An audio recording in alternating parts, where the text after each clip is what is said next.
Muy buenas tardes, estimados colegas. Vamos a iniciar una nueva charla sobre evaluación y retroalimentación. Como siempre, quien les acompaña, Carlos Hernández. Siempre es un placer para mí compartir con ustedes muchas experiencias. El día de hoy vamos a trabajar un poco esta parte de evaluación y retroalimentación. Vamos a nosotros trabajar algunas ideas previas de la evaluación. Luego vamos a trabajar sobre evaluación y luego retroalimentación. Al finalizar les voy a proporcionar un pequeño esquemita de un proyecto que pueden hacer ustedes en su colegio para ir mejorando un poco esta visión que se tiene de modernidad y de tecnología. Cualquier interrogante, cualquier duda la pueden hacer ustedes por medio del chat. Entonces yo gustoso se las voy a responder. ¿Sí? Vamos a ver. Entonces, con estas cuestiones de evaluación y retroalimentación, vamos a trabajar algunas ideas previas que se deberían tener. Es importante tener estas formas de ideas previas. ¿Por qué? Porque nos van a ayudar un poco a caer en el tema que queremos trabajar. Por ejemplo, si vemos estas fotos, nos imaginamos, ¿no? Miedo a que los estudiantes copien, ¿no? Siempre buscamos una estrategia, una forma en que los estudiantes no copien, ¿no? Miren mucho, las imágenes nos dan muchas ideas, ¿no? Pero esto caería en la sencilla razón de que por qué deben de copiar o qué tipo de preguntas les hacemos a los estudiantes, qué tipo de exámenes les hacemos a los estudiantes. Entonces, como un poco que nos lleva a una pequeña reflexión. Y si vemos estas imágenes, fíjense, 3 formas para hacer trampa en el examen virtual. ¿Cómo copiar en un examen? 100 formas de copiar en un examen. Después, YouTube nos da tutoriales, pero de maravilla, ¿no? ¿Y por qué buscarán esto los estudiantes, no? ¿Qué necesidad hay de buscar esto de los estudiantes?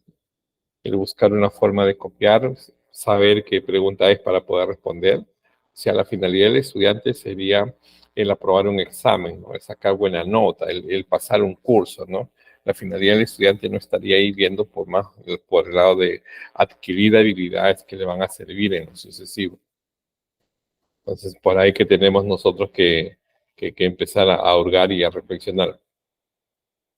Y esta frase, estas palabras de la doctora Juana Sancho Gil, ¿no? Es decir, cualquier examen que puede contestar Google es un examen que merece ser copiado, porque es un insulto a la inteligencia del estudiante. Como a veces, no sé si les habrá pasado, tienen ustedes algún evaluación virtual, ¿no? Y por estas cuestiones el tiempo les gana, y hay muchos cursos para docentes. A veces algunos docentes optamos a ver por copiar la pregunta, ponerla en internet para ver qué nos sale, no hurgamos. El estudiante también haría lo mismo, ¿no? Copiar la pregunta y pegarla en internet o buscarla en Google para saber la respuesta de las tareas. Entonces, como que minamos un poco esa idea, ¿no? Y lo que debemos ver es una evaluación que sea creativa, ¿no? Que vaya con nuestro pensamiento crítico. Entonces, por ahí, fíjense, ya estamos reflexionando en algo. Y esta parte, cuando caemos en la idea de decir, ¿no? Cuando la evaluación te mostró que tienes que cambiar toda tu planificación, ¿no? Porque es una finalidad, ¿no? Evalúas para que el docente reflexione y vea de repente en ese momento, en ese caso, si es dable, ¿no? Modificar un poco las estrategias que tiene, lo que ha planificado, pero en beneficio del estudiante, ¿no? Para verificar un poco esa adquisición de capacidades, de habilidades, ¿no? Entonces, a veces a nosotros los docentes no voy a cambiar mi planificación, pero ya la hice, ¿por qué la voy a cambiar, no? Entonces, son muchos factores que nosotros tenemos que tomar en consideración, factores importantes para la evaluación. El estudiante, ¿no? ¿De qué material pueden disponer los estudiantes en un examen y qué usos pueden hacer de él, no? Me está diciendo que con la evaluación también puedo aprender. Lógico, la idea primigenia es esa, ¿no? Que la evaluación te sirva para eso, ¿no? Por eso las evaluaciones formativas, ¿no? La idea es que el estudiante reflexione y aprenda de esa reflexión que hace, ¿no? Y también cuando nos vamos con la idea tradicional, ¿no? Voy a plasmar una evaluación. Si voy a plasmar una evaluación, perfecto. Entonces, en la evaluación, le propongo al estudiante, ¿no? Que indícame, por ejemplo, el concepto, la idea de tal cosa, ¿no? De un tema. Entonces, lo que estoy haciendo es evaluar, pero ¿qué estoy evaluando? Solamente estoy en la taxonomía de Bloom, en la primera parte, en la base, en recordar, que recuerde, porque ni siquiera estoy diciendo que comprenda, que recuerde, es recordar nada más. Entonces, mi evaluación tiene que ser de orden superior, ¿no? Porque quiero ver qué están logrando, ¿no? El analizar, esa parte de evaluar, la parte de crear que tiene el estudiante. Y con esas cuestiones de habilidades también tenemos que recordar, ¿no? Que son las habilidades duras, que son las habilidades blandas. Entonces vamos a permitirnos a nosotros un poco ir cambiando estas tendencias y poder mejorar, ¿no? La habilidad, la habilidad dura, ¿no? Las habilidades que tenemos, ¿no? La forma en que nosotros las vamos a adquirir y el beneficio que vamos a tener con estas habilidades. Es importante que tengamos presente en nosotros eso, porque si no lo tenemos presente, pues déjenme decirles que poco es lo que vamos a poder entender nosotros para hacerlo, ¿no? Para mí es importante que ustedes tomen en consideración eso, ¿no? Cuando yo, por ejemplo, domino un idioma, ¿no? Habilidad dura, ¿no?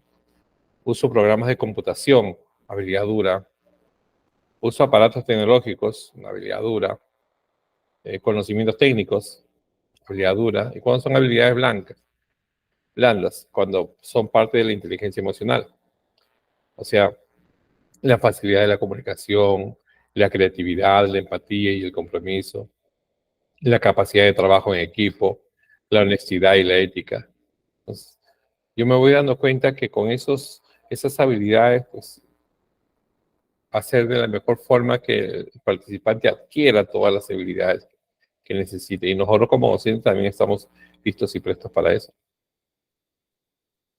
Ahora me voy con la parte de la evaluación, ¿no? Con las ideas principales, viéndonos lo de evaluación, cómo puede ser la evaluación, la reflexión que tenemos que hacer antes de la evaluación. Vamos a permitirnos nosotros ver, encasillarnos un poco en la parte evaluativa, ¿no?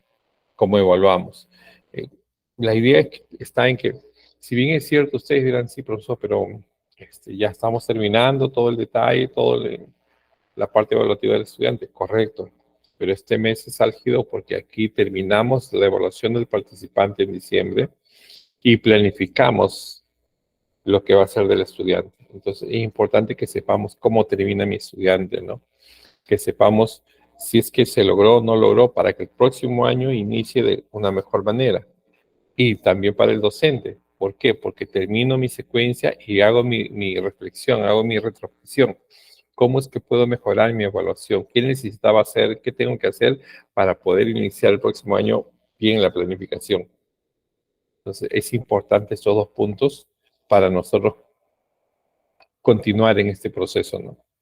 Cuando hablamos de evaluación, la evaluación es un proceso formativo, integral y continuo, en todo momento. Es un proceso permanente de comunicación y reflexión, ¿no? Tengo que tener esas habilidades y también tengo que tener la habilidad de reflexionar, ¿no? No reflexiono. Como los jóvenes cuando están en Face, ponen pegan una imagen, pegan un meme, esto. Si te caes 100 veces, levántate 100 veces. Mentira, ¿no? Si te caes 100 veces, es porque no has reflexionado la primera vez. Porque si te caes una vez, reflexionas por qué te caíste, lo asumes, aprendes y no te vuelves a caer. Entonces, esa es la idea, ¿no? Vamos. Identificar avances y dificultades y logros, ¿no? El estudiante tiene que reconocer cuál es la dificultad que tiene, ¿no? Y tiene que saber afrontar eso y volverlo fortaleza. Ese es el aprendizaje. Es diagnóstica, retroalimenta y posibilita acciones, ¿no? O sea, la evaluación me va a permitir una retroalimentación que va a ser efectiva y va a ser beneficiosa para el estudiante, porque ahí es que se va a notar un poco el proceso del estudiante, ¿no? asume, no asume, lleva, no lleva, mejora, no mejora, te vas dando cuenta cómo va el estudiante. Con el fin de brindarles un apoyo pedagógico, ¿no? Esa es la parte de mediación del docente, ¿no? Cómo voy a mediar con el participante. Se evalúa mediante criterios y niveles de logro. Claro, el estándar del aprendizaje me da esos niveles de logro y la parte de criterios me van a salir de los desempeños precisados o de las capacidades que tengo. O en todo caso de las competencias, no hay ningún problema. Todo es evaluable, todo evalúa la competencia. El objeto de la evaluación son las competencias. Así iba, ¿no? Entonces voy a evaluar de acuerdo a las competencias. ¿Quiénes me ayudan a evaluar la competencia? La capacidad. Y en la capacidad el desempeño me ayuda a evaluar. Entonces es importante que tengamos ya eso presente y eso encasillado. ¿Cuáles son las características y beneficios de la evaluación por competencias? Es sencillo, ¿no? Es transparente, ¿no? Porque el estudiante va a conocer qué y cómo se le va a pedir y qué nivel. Porque el docente ya tiene la costumbre, ¿no?, de participar al estudiante, qué es lo que van a aprender ese día, qué es lo que quieren aprender, qué desempeño se va a lograr, con qué criterios va a ser evaluado. Entonces ya el estudiante tiene el panorama de lo que va a hacer, ¿no? Para que él también planifique y diga, ¿no?, qué es lo que puede hacer. Va a ser coherente, ¿no? Va a contemplar todo el proceso de principio a fin, ¿no? Se adecua a las características y individualidades. Si ya nosotros vemos cómo va haciendo la evaluación, ¿no? Porque muchos cuando decimos qué tipos de evaluación, pues evaluación diagnóstica, formativa y sumativa, evaluación inicial de proceso, salida, de autoevaluación, coevaluación y heteroevaluación. Y profesor, pero ¿y en qué momento se van a dar esos casos? Ahora yo les voy a dar un cuadrito que más o menos los puede orientar a ver este detalle, ¿no? No se preocupe. Y es formativa, dice, porque el estudiante va reestructurando su conocimiento, ¿no? Están evaluando ustedes un portafolio y en el portafolio le pueden hacer un primer comentario al estudiante, ¿no? Parece correcto lo que estás haciendo y qué tal si contrastas esta idea que tienes, aquí hay un artículo que te puedo brindar, ¿no? Y el estudiante, sí, me pareció correcto esto, fíjate esa comunicación que hay, entonces el estudiante va viendo que oye, mira, sí, el profesor me recomendó esto, lo dice, mira, me está saliendo mejor, he entendido mejor esta parte, él va entendiendo y va reflexionando cómo va mejorando. La evaluación por competencias, según la función del proceso de enseñanza-aprendizaje, va a ser diagnóstica, formativa y sumativa, ¿no? Diagnóstica al inicio, necesitamos saber cómo está el estudiante, ¿no? Esa evaluación diagnóstica la hacemos nosotros en marzo, ¿no? Formativa en todo el proceso es una evaluación formativa, ¿no? Abril, mayo, junio, julio, formativa. Agosto, septiembre, formativa. ¿Por qué? Porque vamos viendo el proceso del estudiante. Y sumativa porque es el carácter de la evaluación para obtener la certificación, ¿no? Para ver qué nota, qué valoración le colocamos al estudiante, si logró o no logró la competencia por cuestiones de promoción, si se logra o no se logra. Entonces, bien, ahí está la importancia de lo que debemos ver. Y acá les tengo una pequeña reflexión, una pequeña discusión. Vamos a escuchar, vamos a ver qué nos dice este pequeño párrafo, estos párrafos que les he colocado acá. Dice: en una conversación, Jorge y Juan coincidían en que evaluar es lo mismo que calificar. Jorge le decía a su compañero que no tenía problemas con sus estudiantes porque siempre calificaba alto y que incluso realizaba dinámicas cuyo objetivo era brindar un plus, o sea, puntos adicionales a sus estudiantes, así todos estaban contentos. Por su parte, Juan señalaba que no utilizaba instrumentos de evaluación para medir el desempeño, pues él es experto en lo que dicta y no necesita esos materiales, añadiendo que todos sus estudiantes aprenden igual y no es necesario sentirse en casos particulares. O sabes o no sabes, argumentó. Esta idea nos hace reflexionar a nosotros, ¿no?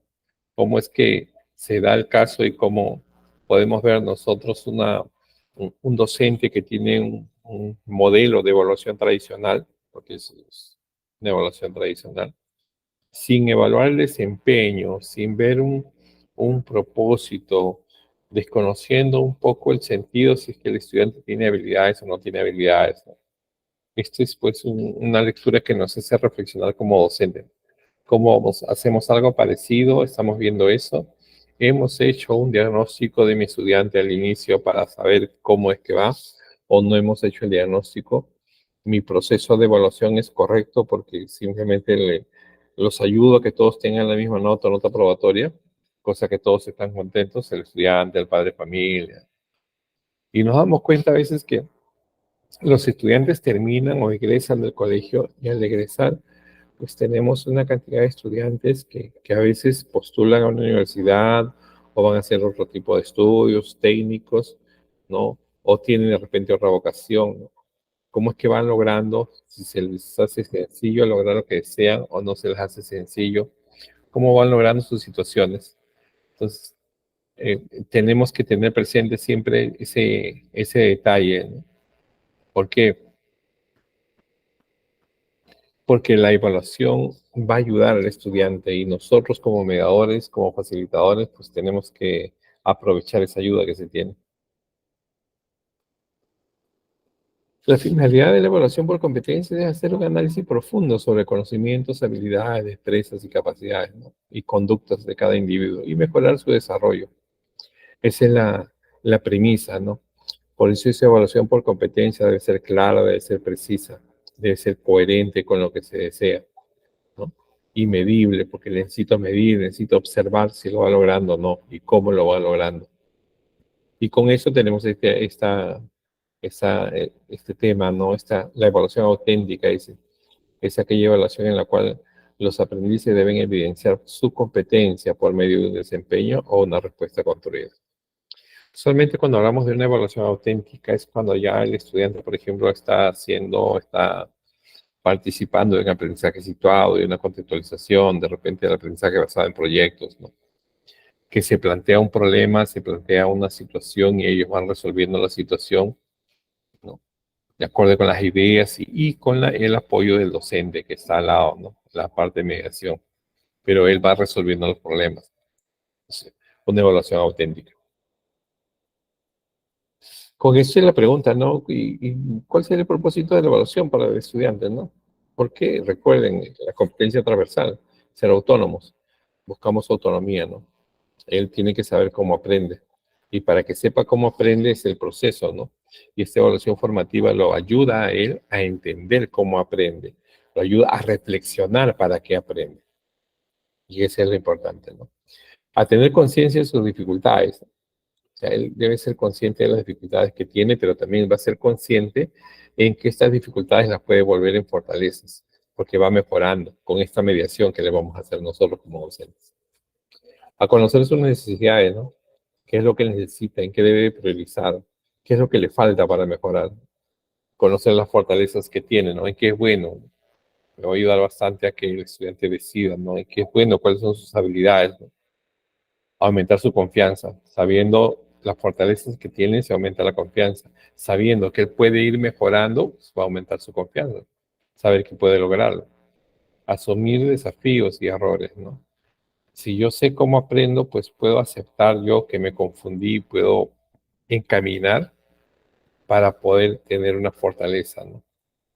Puedo comunicar, ¿no? La expresión es lo más importante siempre.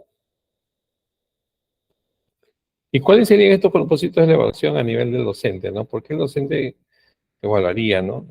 Para atender a la diversidad de aprendizaje. Una evaluación formativa atiende a la diversidad de aprendizaje. La evaluación diagnóstica me permite conocer esta diversidad. La evaluación formativa me permite atender a toda esta diversidad, ¿sabes? Y la evaluación sumativa me permite valorar estas habilidades de acuerdo a cada uno, a cada individualidad. Brindar oportunidades diferenciadas. ¿Por qué? Porque cada uno es diferente, ¿no? Cada uno aprende de diferentes formas, eso lo hemos entendido hace mucho tiempo, ¿no? A replantear estrategias, ¿no? Sí es necesario reconocer que tengo que cambiar de estrategia porque no es la misma. Con el grupo que tuve, por ejemplo, la estrategia que utilicé con el grupo del 2010, la utilizo con el grupo del 2011, la utilizo con el grupo del 2012, la utilizo con el grupo del 2013. Sí, la estrategia puede ser la misma porque el profesor es el mismo, pero los estudiantes no son los mismos y todos los estudiantes no aprenden de la misma forma. Entonces tenemos que hacer esa variación con el diagnóstico que tengamos. A cortar brechas, ¿no? La idea es que mi estudiante sepa cómo puede aprender a reflexionar en ese aprendizaje y cómo buscar fortalezas. A evitar rezagos, deserción o exclusión, ¿no? Mayormente se sabe que el estudiante se retira de la institución, hay deserción porque no entienden, ¿no? Pasa un año y no logran avanzar ellos mismos. Y se han dado cuenta, pues, de que, no, ¿para qué voy a estar en el colegio si no puedo avanzar? Pues, si lo ayudo a reflexionar, si lo ayudo a enterarse, a saber de que puede ir mejorando y que eso es paulatinamente y es un proceso, entonces voy a captarlo, ¿no? Voy a decirle, sí, pues, solamente es cuestión de tiempo y de darle un poco más de ánimo y de tiempo, ¿no? Ahí la idea primigenia, ¿no? La idea principal.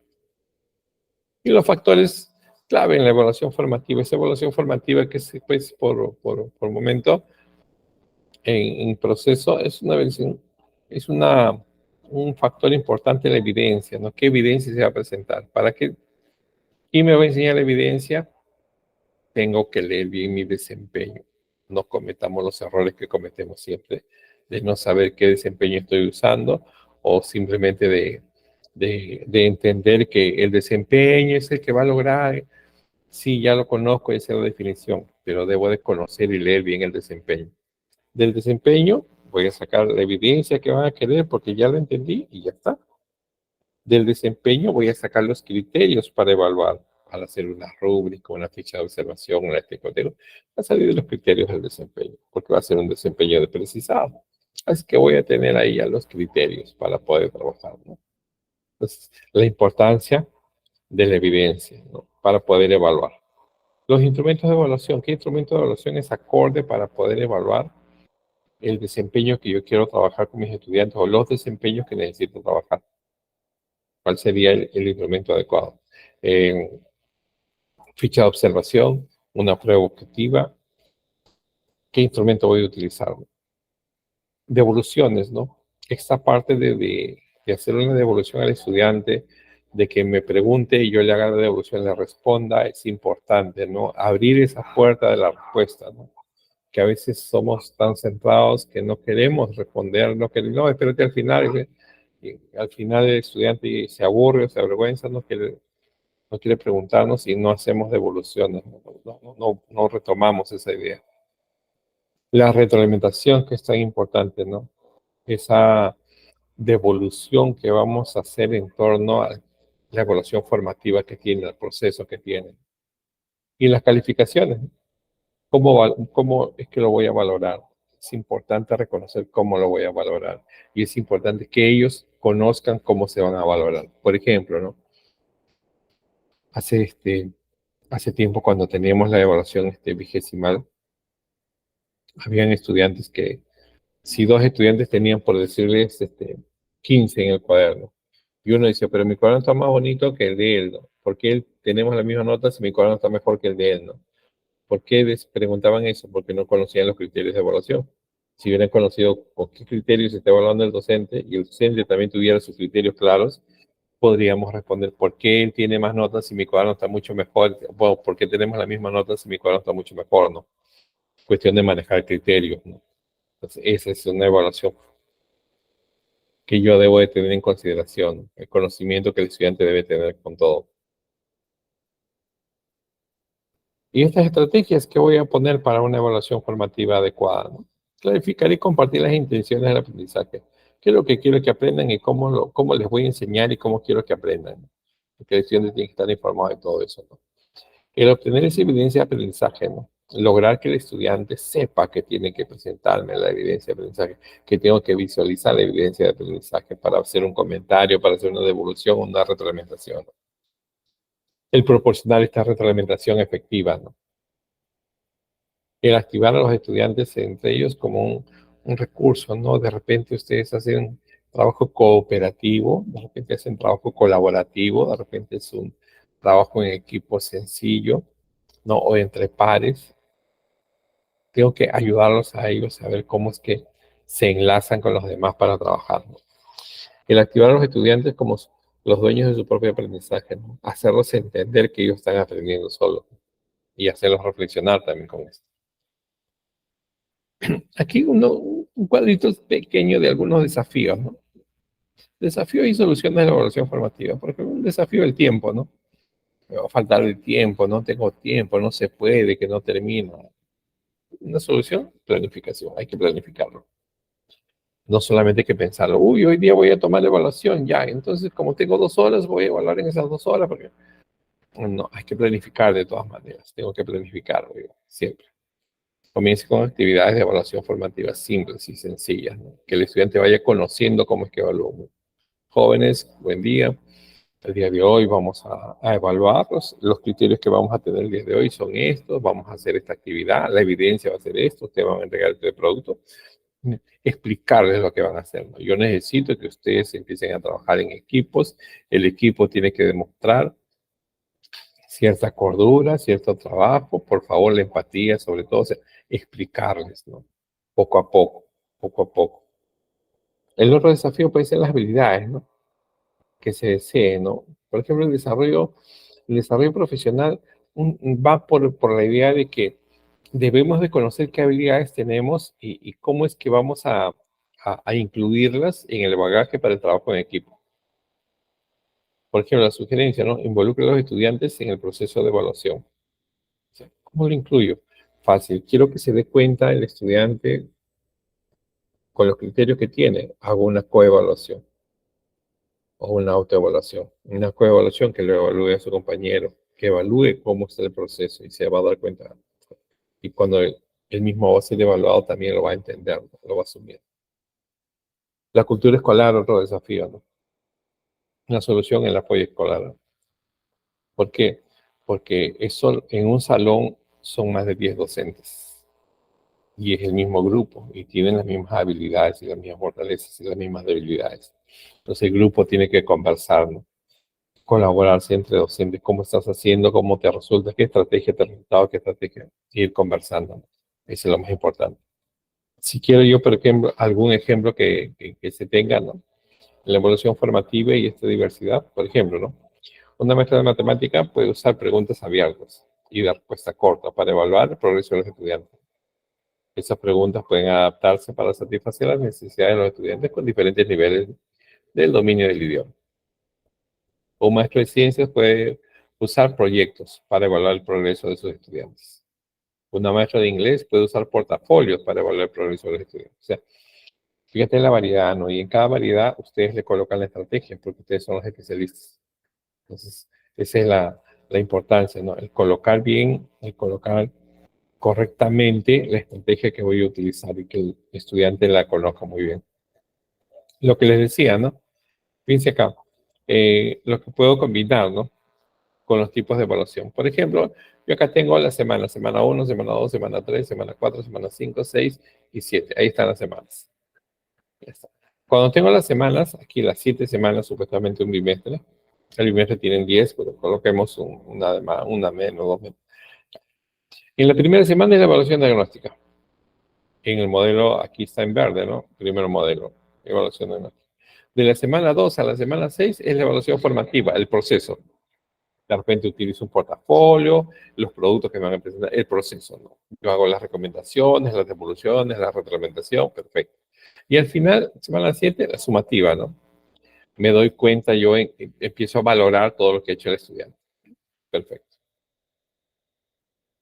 En el otro tipo de evaluación está la cuantitativa y la cualitativa, ¿no? O sea, en la primera semana va a ser cuantitativa, ¿no? Con una evaluación diagnóstica o si no, voy a aplicar una evaluación de cualquier otro contexto y voy a ver, ¿no? La valoración cuantitativa, ¿no? ¿En qué situación está mi estudiante, ¿no? Voy a algo sencillo para ellos. Las otras 3 semanas o 4 semanas, una evaluación cualitativa. Solamente voy a valorar las cualidades que me va presentando, ¿no? Si me presenta, por ejemplo, es comunicación y estamos hablando de expresión oral, pues voy valorando ese manejo que tienen ellos de expresión oral, ¿no? Y las 3 últimas semanas, una evaluación mixta, ¿no? O sea, esa evaluación cualitativa que daba viendo sus habilidades que tenía, las voy valorando. ¿De cuál? Entonces, puedo hacer una evaluación mixta. El otro tipo de evaluación puede ser en la primera semana una autoevaluación, que se conozca en qué situación está mi estudiante, ¿no? Que él mismo vea cómo está. ¿Recuerda algo? ¿No recuerda nada? ¿No recuerda mucho? ¿Qué habilidades ha adquirido en estas vacaciones? ¿Qué habilidades tiene? ¿No? ¿Qué debilidades tiene? Una autoevaluación. Las dos siguientes semanas, una coevaluación. Se manejan entre pares, ¿no? Se van evaluando entre los dos. Evalúa a mi compañero y él me evalúa a mí. Una coevaluación. Luego la heteroevaluación. Evalúo a mis estudiantes, cómo van en su proceso, qué están haciendo, ¿no? Hago la reflexión, ellos reflexionan cómo van avanzando. Una semana antes de acabar, una autoevaluación y para ir viendo cómo van terminando ellos, para que se den cuenta cómo empezaron y cómo van terminando, hagan ese proceso de comparación. Y el final, en la semana 7, una heteroevaluación, ya con una especie de evaluación sumativa, y ahí tiene. Si no, el tipo de evaluación normal, de inicio, el continuo y el final, los tipos de evaluación. Pero con esos tipos de evaluación yo también presento un detalle, ¿no? Hay un autor, aquí está el autor, Miguel Ángel Santos Guerra, coloca, ¿no?, una patología general de la evaluación. Para él es importante conocer, ¿no?, cuáles son esas enfermedades que puedo tener, entre comillas, por cuestiones de evaluación, ¿no? Las patologías que tengo por cuestiones de evaluación. Por ejemplo, él pone uno, no se evalúa al alumno. Me evito evaluar porque no quiero evaluar, me evito evaluar. No deseo evaluar al estudiante. Mejor yo ya tengo todo listo en mi cabeza y voy viendo nada. Se evalúan solamente los resultados, ¿no? Evalúo solamente si el estudiante me puso 10 o me puso 11. Si la respuesta era 11, ya perfecto. Si me puso 10, le pongo mal, no, es 11, punto. Ahí está la evaluación, salió bien o mal. No me doy cuenta si en el proceso estuvo correcto, si solamente tiene una pequeña confusión, y no me importa, solamente se evalúan solo los conocimientos, ¿no? La parte cognitiva, no la parte de axiología, nada, solamente la parte cognitiva. Se evalúa cuantitativamente, en números, se evalúa a lo tradicional, ¿no? Pongo la valoración simple y ya está. Se utilizan instrumentos inadecuados. Quiero evaluar, por ejemplo, tengo un desempeño que me evalúa la expresión oral. Y en expresión oral me puede salir muy bien una ficha de observación, pero a lo mejor me puede servir más una lista de cotejo. Pero lo que sí me define todo y me evalúa correctamente es la rúbrica. Entonces, por eso es la especialidad y el criterio del docente, ¿no? Buscar ese instrumento de evaluación. Y se evalúa por controlar. Muchos docentes teníamos esto, ¿no? Siéntate bien, este muchacho es muy intranquilo, mira, te va a bajar 3 puntos. Buscábamos eso, ¿no? La pasividad del estudiante, que ahora ya no lo buscamos. Entonces, tengamos cuidado con esas ideas, con esas partes, con esas tendencias y busquemos siempre el poder trabajar tranquilamente. Cualquier duda o interrogante por medio del chat. Sí, gracias.